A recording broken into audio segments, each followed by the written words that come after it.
It started like any other ordinary day, one of those mornings that blend quietly into the rhythm of life without calling too much attention to themselves. The sun came through the curtains the same way. The kettle boiled with its familiar hiss, and I moved through the house with the same simple routines that had structured my mornings for years. There was nothing dramatic, nothing grand, nothing even slightly unusual that would have hinted a moment was coming that would change the way I viewed so much of what I believed to be true. That's the thing about life. Sometimes the biggest shifts don't arrive with lightning and thunder. They arrive between spoonfuls of tea and the soft ticking of a clock on the wall. I remember feeling calm, steady, and comfortable. There is a certain peace that settles in when you believe things are under control, when you think you know your world and the people in it. I sent a few messages, answered a reminder on my phone, and sat down with a to-do list that looked perfectly manageable. My daughter was busy with her life, and I was proud of how independent and driven she had become. Like any mother, I prayed that she was safe, happy, and on the right path, and I comforted myself in the belief that if something was wrong, she would come to me. I believed we had transparency. I believed trust went both ways. I believed everything was fine. The day was moving forward gently, the way good days do. I made breakfast, tidied up, and even took a moment to appreciate how quiet and peaceful everything felt. Life often fools us with those calm stretches, lulling us into thinking the sea will remain smooth. I remember looking around the house, feeling grateful, feeling content, unaware that behind that thin layer of routine was a truth I had not seen, a truth that had apparently been growing silently while I was busy believing everything was normal. Life can be like a book, and there are chapters being written even when we're not reading the pages. Then the phone buzzed. Nothing unusual. Just another notification. The kind that pops up dozens of times a day. Messages, updates, reminders. Things that usually deserve barely more than a glance. I picked it up, expecting something simple. Maybe a grocery list, a quick update, or a short voice note asking for something small. Never in a moment did I imagine that what had just landed in my phone was a message that wasn't meant for me, a message that wasn't intended for my ears, a message that would crack open a window into a part of my daughter's life I didn't know existed. Before opening it, I didn't think twice. Why would I? It was normal for her to send voice notes. She preferred speaking to typing, always talking fast, always squeezing communication into the spaces of her busy life. I tapped it casually, still thinking about the task I was doing. But as the first few seconds of sound hit my ears, the world slowed. There was something different in her tone, not the casual, cheerful voice I was used to hearing, not the lighthearted messages she often sent. It was heavy, emotional, private in a way that immediately made me stop what I was doing. In that moment, I realized something was off, something that made the air shift in the room. I paused the message before listening further, my heart suddenly uneasy, sensing something was coming that I wasn't prepared for. And there it was, that hesitation that every parent has felt at some point in their lives. Do I press play and listen to something that wasn't meant for me?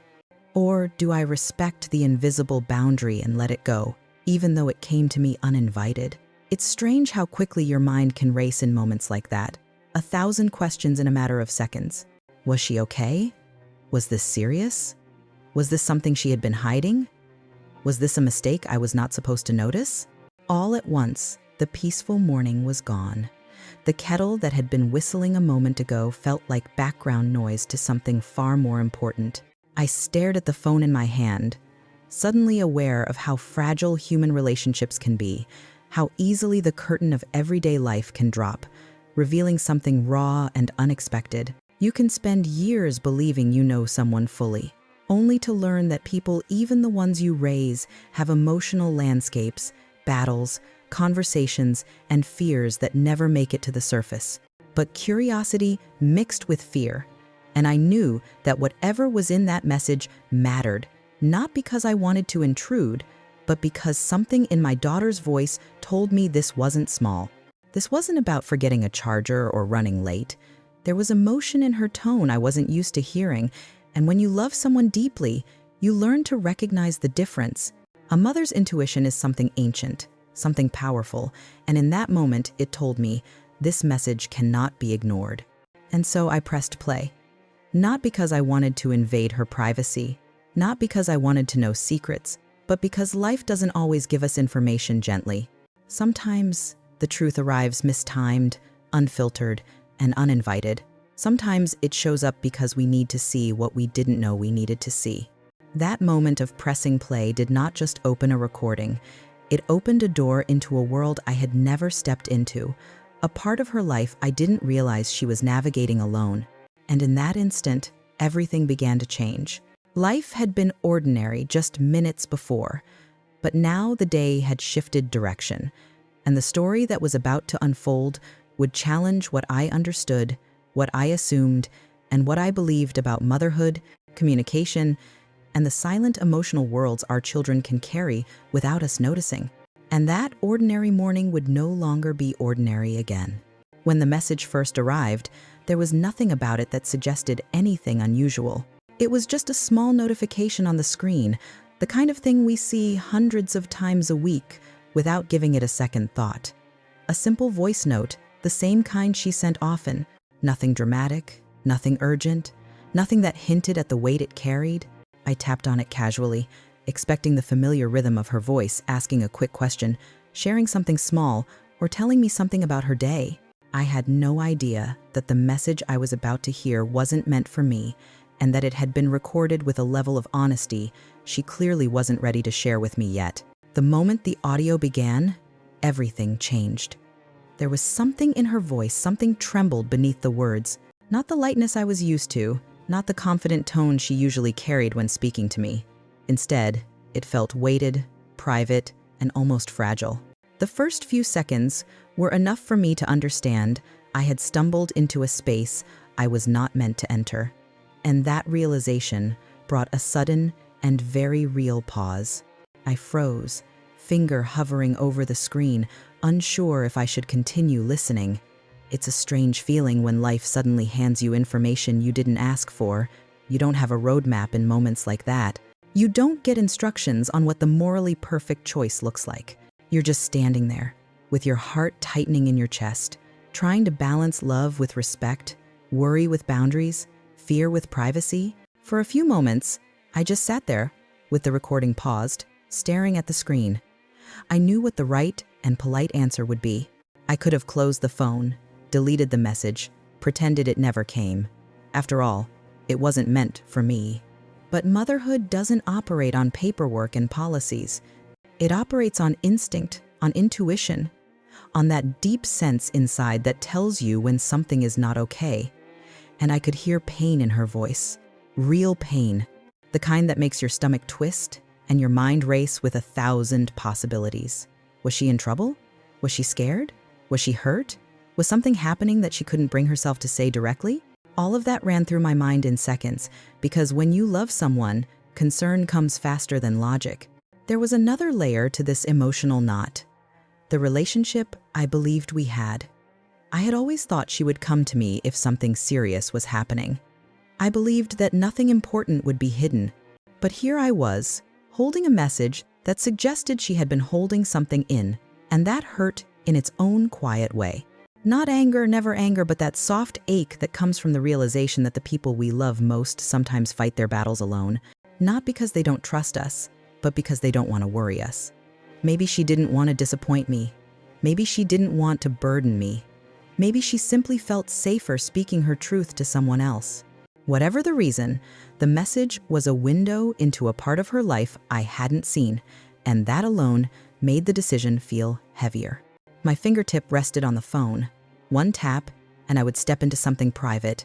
One swipe away, and I would remain in the comfortable world where I believed everything was fine.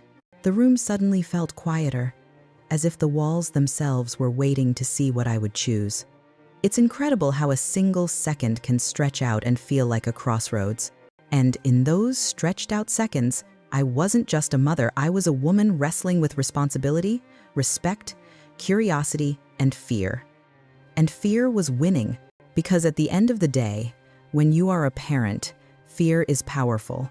It pushes through pride, it pushes through etiquette, it pushes through hesitation. It whispers, "What if she needs help and isn't asking for it? What if she is drowning quietly?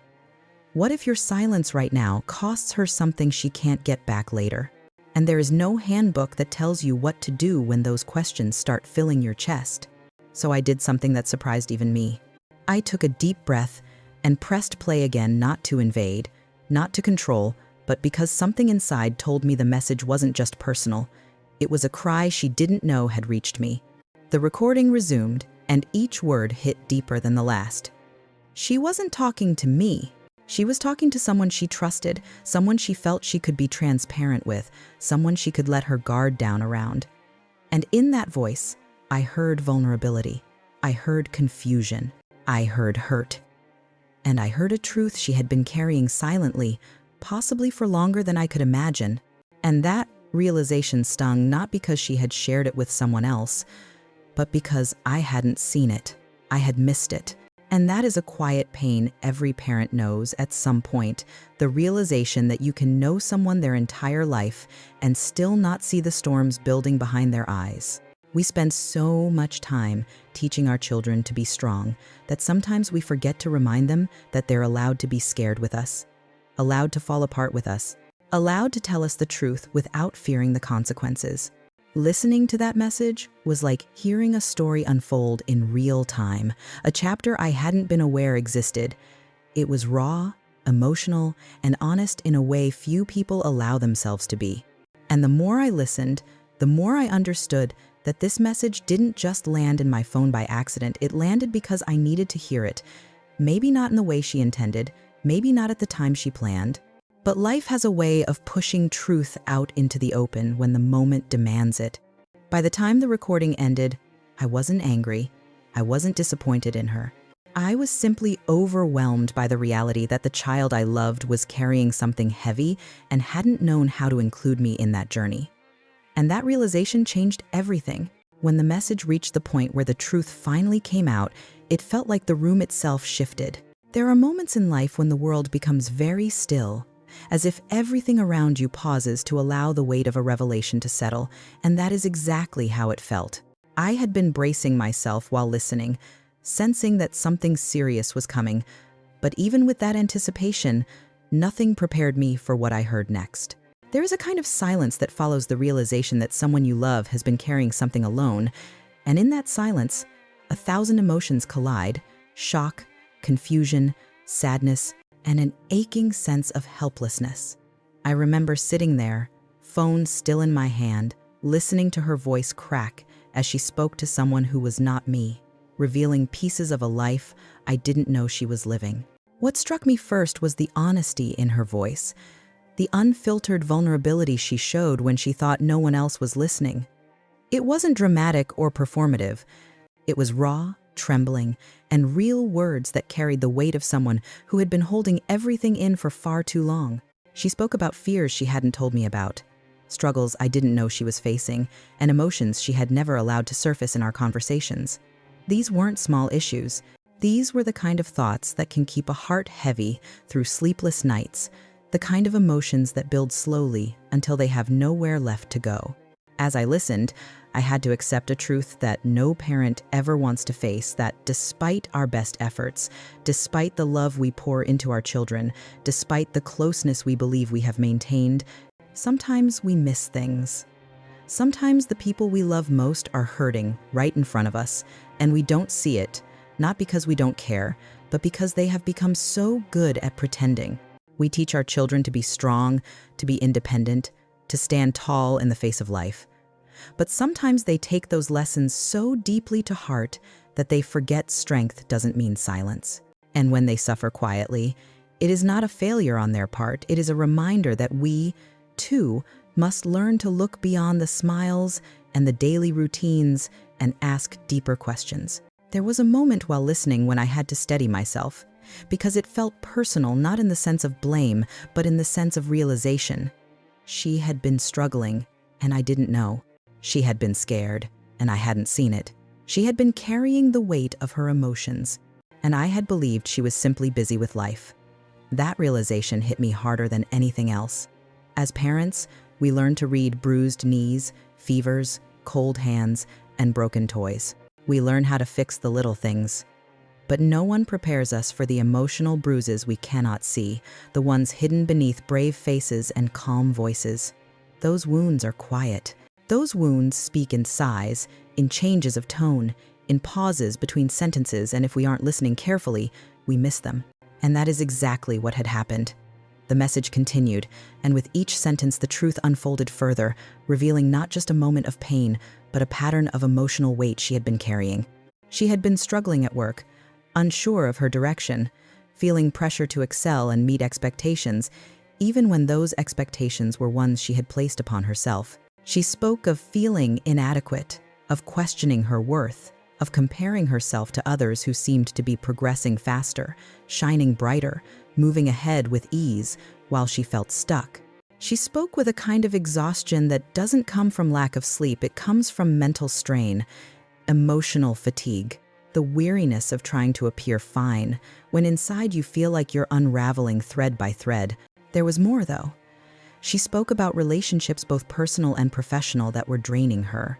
She spoke about people she trusted who had disappointed her, confidence she had placed in others that had not been returned, and a growing fear that she was facing life alone, even when surrounded by others. She wasn't dramatic or complaining. She was simply telling the truth, the kind of honest truth people only share when they think they are safe from judgment. And the hardest part of that truth, the part that landed the deepest, was when she quietly admitted she hadn't told me because she didn't want to worry me. She said she didn't want me to think she was weak. She said she didn't want to burden me with her emotional struggles. And in that moment, I felt my heart tighten because I realized she had misunderstood something important. She thought being vulnerable with me would make her a burden. She thought honesty would disappoint me. She thought sharing her struggle would somehow make her less in my eyes. And that was the painful part, not the truth she was dealing with, but the belief that she had to protect me from her emotions, that she couldn't lean on me the way I always believed she could. Somewhere between her childhood and her adulthood, life had taught her that grown-ups handle things alone, that emotions must be neatly packaged before shared, that tears are something you wipe away before picking up the phone. And I had not realized that lesson had settled into her heart so deeply. As the message continued, I learned things that made me want to reach through the phone and hug her, sit her down, and tell her she never needed to hide anything from me. She spoke about feeling like she should be further ahead in life, like she wasn't meeting the invisible milestones she had set for herself. She worried she wasn't living up to her potential, that she wasn't who she was supposed to be by now. And listening to that, I realized that many adults carry that same silent pressure, the fear of being behind, the weight of expectations, the comparison to others that steals joy and replaces it with self-doubt. The truth she revealed wasn't just her struggle, it was a universal reality that so many people are living, often silently. Hearing her speak so openly, even if the words weren't meant for me, made me see how deeply she felt things, how much she had been trying to hold herself together, and how much she needed someone to simply say, "You don't have to handle all of this alone." And in that moment, I understood that the accidental message wasn't a violation of privacy. It was a necessary window into a truth that needed to be seen. It was a chance to understand her better, to support her differently, and to show her that love isn't just about celebrating successes, it's about holding someone steady when they are afraid to fall apart. And as I sat there, listening to the last seconds of that message fade into silence, I knew that everything had changed. When the message ended, I just sat there for a long moment, letting everything sink in. It is astonishing how a few minutes of words can shift the entire foundation of what you thought you knew. The room felt smaller, quieter, almost as if the walls were absorbing the weight of the truth instead of echoing it back at me. I felt as though the world had been split into two parts, the version I had been living in just a few minutes ago, where everything seemed stable and predictable, and the version I was in now, where I finally understood that someone I loved was hurting in ways I had not seen. It wasn't anger that washed over me. It wasn't betrayal. It was something much heavier, something that rested directly on the heart, the deep, aching sorrow of realizing your child has been breaking in silence while you believed they were fine. There was a pressure behind my eyes, the kind that comes when emotions are too powerful to express at once. I wasn't ready to cry yet, but the tears were there, sitting just beneath the surface, waiting. A storm of emotions began to swirl inside, and they didn't come in tidy, one at a time packages. They came all at once. Guilt mixed with worry, pride mixed with grief, love mixed with frustration. I found myself replaying moments in my mind, small conversations we'd had in the past few weeks, little pauses in her voice, lines in her face I might have misread or maybe brushed off as ordinary fatigue. I wondered how many times she had stood in front of me carrying the weight of these emotions while I assumed she was simply tired from a long day. That is the kind of regret that hits slowly and deeply, because it reminds you that even the people you know best can be living a private struggle right in front of you, and you might not see it. But it wasn't just regret. There was also a sense of helplessness, one of the worst emotions a parent can feel. When your child is young and they are hurt, you know how to fix it. You can clean the scrape, kiss the bruise, soothe them with words and presence. But adults come with wounds that can't be bandaged so easily, wounds that don't bleed but still cut. And sitting there, listening to the quiet that followed the message, I felt that helplessness in the most human way. I couldn't reach into the past and undo the nights she had cried alone. I couldn't rewind time and place myself beside her in the moments she questioned her worth. I couldn't go back and assure her that she was not weak for feeling overwhelmed. All I could do was sit with the realization that I had missed the signs, and now I had to decide what to do with this understanding. There was also a moment when I felt defensive, not toward her, but toward the world that had shaped these pressures in her. The conversations she had in the message revealed pressures many young adults face today, this unforgiving race to prove themselves, to reach invisible benchmarks, to appear successful even when they feel lost. I understand ambition. I understand discipline. But I also understand the cost of chasing perfection, and I hated that she had been paying that price quietly. It made me want to shake the world by the shoulders and tell it to stop demanding so much from people who are still figuring out who they are. She shouldn't have had to feel like she was failing simply because she wasn't moving at the same pace as those around her.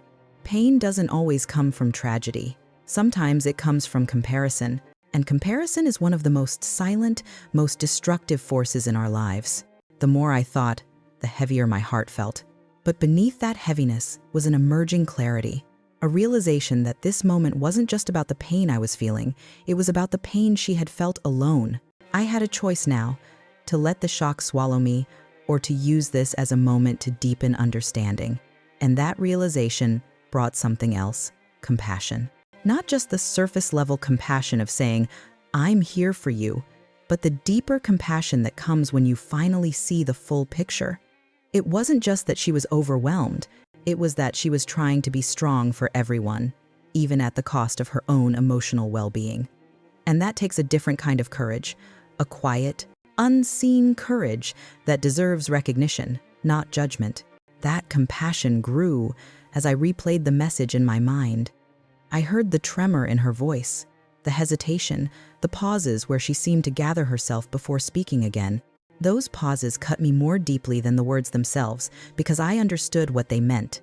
They were the spaces where she swallowed her fear, the breath she took before revealing something that had been sitting in her chest for too long. I felt proud of her in that moment, not for being strong, but for being human, for allowing herself to speak her truth, even if she didn't realize it would reach me.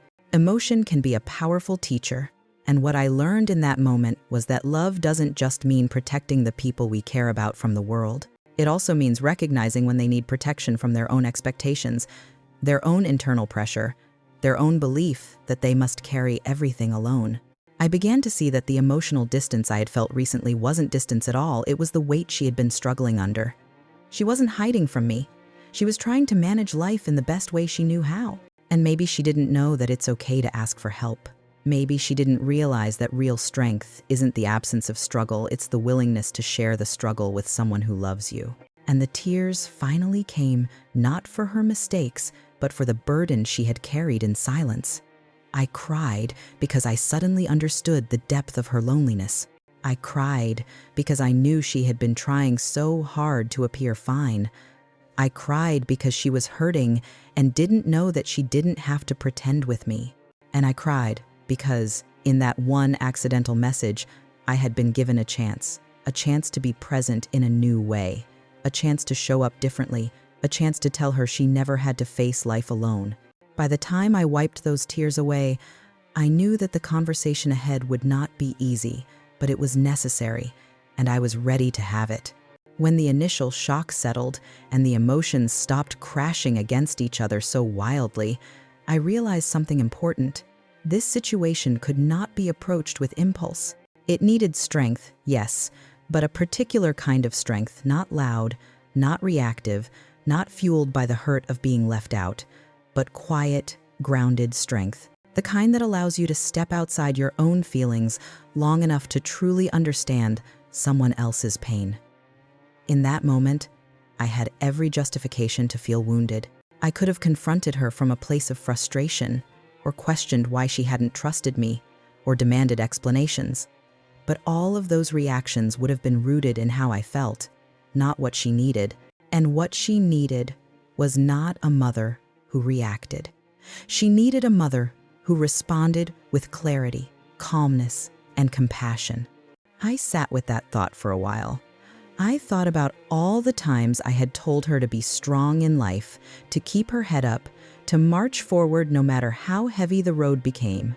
I realized that I had to model that same lesson now. Not the surface version of strength that looks composed but is boiling underneath, but the deeper strength that makes space for emotion without being ruled by it. Sometimes, strength means choosing not to make your pain someone else's burden. Sometimes it means deciding that peace is more important than being right. And for me, in that moment, strength meant seeing the situation through her eyes before looking at it through mine. I thought about how hard it must have been for her to carry everything alone. The pressure to succeed, the fear of failing, the confusion about the direction of her life, the exhaustion of pretending everything was fine. All of those emotions layered on top of each other like weight added slowly to a scale until it finally tipped. She hadn't kept the truth from me because she didn't trust me. She had done it because life can make us believe we are supposed to hold it together without letting anyone see the cracks. And if I wanted her to unlearn that, I had to meet her with patience, not demand explanations, not ask why she hadn't spoken sooner, but show her that she was safe to open up now. Strength, in that moment, meant owning my part as well.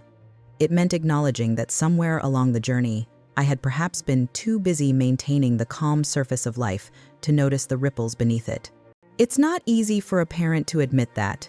We want to believe we are always paying attention, always tuned in, always aware. But children grow, their emotional worlds expand, their challenges become more complex, and sometimes we don't adjust quickly enough to keep up. That realization hurt, but it was necessary, because healing does not come from pretending. Healing comes from truth, and truth requires humility. The more I thought, the clearer the path became. The conversation I would eventually have with her couldn't start with questions. It needed to start with understanding. I would have to let her talk first. I would have to listen not the way we often listen, waiting for our turn to speak, but the way you listen when the person in front of you is carrying something fragile and heavy. Listening is a form of love, and sometimes it is the greatest one. I also realized that addressing her struggle required emotional maturity, not just from her, but from me. It meant creating a space where she could express herself without judgment, without interruption, and without the fear of disappointing me. I wanted her to know that she could be vulnerable without being seen as weak, and that her emotions did not make her a burden, they made her human. As parents, we sometimes fall into the trap of wanting to fix things instantly. We want solutions, answers, steps, action. But emotional pain doesn't always need a solution first. Sometimes it needs companionship, a presence, someone who sits beside you in the storm instead of shouting instructions from a distance. I knew I had to be that presence for her. I had to show her that the door was open, that she could walk through at her own pace, that I wasn't upset, just incredibly grateful that I now knew enough to walk alongside her. That is the quiet strength life teaches you. When you've lived long enough, you learn that love is not shown in how loudly you speak, but in how deeply you stay. In preparing myself to talk to her, I also understood another truth. She might not be ready to open up right away. She might still be scared. She might still feel the instinct to protect me from her pain, and I had to be strong enough to respect that as well. Strength doesn't force healing, strength creates an invitation for it. I didn't want her to feel cornered, obligated, or exposed. I wanted her to feel supported, even if it took time. I reminded myself that the goal wasn't to lecture or to give advice before understanding the full picture. The goal was connection, to rebuild the bridge she had felt unsure about crossing, to make sure she knew that the love between us wasn't conditional on good days only, that it was big enough to hold her on the difficult days as well. And I wasn't just doing this for her, I was doing it for the relationship we had built over years. This moment could either damage it or deepen it, and I chose the latter. I also knew that whatever I said needed to come from a place of love, not fear. Fear would sound like, "How could you hide this from me?" Love would sound like, "I'm here, and you don't have to go through this alone." Fear closes doors, love opens them. And I wanted every door between us wide open. When I finally stood up from that chair, wiped my face, and steadied my heartbeat, I felt a sense of calm determination. I wasn't walking into a confrontation. I was walking into a moment of connection, a moment that required presence, gentleness, and courage. A moment that would hopefully show her that even in adulthood, even in the complexity of real life, she still had a place to land. And with that sense of clarity, I prepared to speak, not as someone demanding answers, but as someone offering love in its strongest form. Here's the expanded 900-word segment for Key Point 6.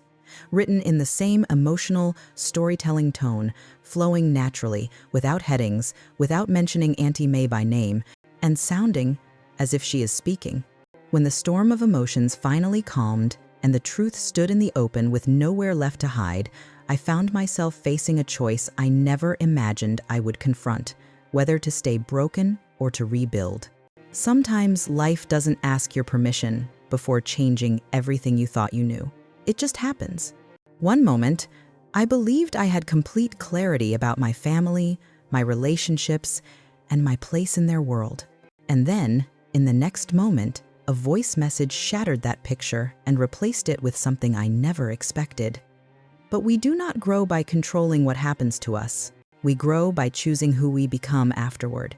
There was a day I sat alone in the quiet of my living room, the sun setting through the window, casting a warm glow on the walls. It should have been comforting, but instead it highlighted the silence around me. A silence that came after too many questions, too many tears, and too many long nights wondering how we got here. I realized then that healing was not going to come from answers, it was going to come from acceptance. I could not change the words I heard. I could not go back in time and undo whatever led to them. But I could decide how I would carry them from that day forward. Many people believe that strength is loud, powerful, and visible. But I learned that sometimes strength is quiet. Sometimes it is simply the ability to wake up the next morning, look at yourself in the mirror, and remind yourself that you are still here, that you are still standing, and that you still matter. That may not seem heroic from the outside, but for someone whose heart has been bruised, it is a victory. There were moments when I wanted to hold on to the pain. There is a strange comfort in staying hurt, because it gives us something to grip when everything else feels uncertain. But hurt is heavy, and carrying it does not punish the person who caused it. It only punishes us. And one evening, while washing dishes, I suddenly stopped, looked out the window, and asked myself one question: what future am I choosing if I hold on to this? In that moment, I decided I did not want a future shaped by resentment. I wanted a future shaped by wisdom. Healing did not happen overnight. It came in small steps. It came in moments where I forgave myself for not being perfect, for not recognizing everything sooner, for sometimes trusting too deeply. And that is something many mothers never admit. We blame ourselves even when we wouldn't blame anyone else for the same thing. But motherhood is stitched with silent promises that we rarely speak aloud. promises to show up, to love deeply, to protect, to guide. And when that bond is shaken, the first heart that breaks is often our own. In learning to rebuild, I also had to redefine what love meant. Love is not blind obedience. Love is not sacrificing yourself until you have nothing left. Love is not ignoring your own wounds in the hope that someone else will heal. Love, real love, begins with dignity, with boundaries, with understanding your own worth, even when someone else forgets it. I realized that forgiveness does not mean excusing what happened. It simply means refusing to let what happened define the rest of my life. There were also beautiful lessons hidden in the pain. I learned who truly stood by me. I learned who listened without judgment. I learned who reminded me that even strong women are allowed to feel weak sometimes. And in that process, I discovered something even more valuable. I was not alone. Every person who has ever loved deeply has been hurt deeply. Every person who has ever trusted has faced disappointment. This is not a sign that we should stop trusting. It is a sign that our hearts are capable of surviving more than we think. I also learned to speak up, softly but firmly, to express how I felt without shouting, accusing, or fighting. Sometimes the most powerful words we can speak are simple and calm because they come from a place of clarity instead of anger. And when I did speak, I made sure I spoke as the woman I wanted to become, not the woman the situation tried to turn me into. With time, something remarkable happened. The message that had once felt like a blade slowly began to feel like a door. A painful door, yes, but still a doorway into a new chapter. Life has a strange way of using heartbreak to redirect us, to push us into new awareness, new boundaries, new growth. And as I sat one night drinking tea, I suddenly felt gratitude not for the hurt, but for the transformation that came from it. Because now I knew myself better, I understood my strength more fully, and I saw my life not as something that was falling apart, but as something that was being rebuilt. And I want everyone listening to understand something important. You are allowed to grow even if others do not understand. You are allowed to heal even if no one apologizes. You are allowed to move forward even if the past still aches sometimes. Healing does not require perfection. It only requires motion. And so, I choose to walk forward not as a woman who was broken, but as a woman who rebuilt herself with the pieces. I choose peace over bitterness, wisdom over anger, wholeness over victimhood, and I hope that anyone who has ever been hurt finds that same courage within themselves.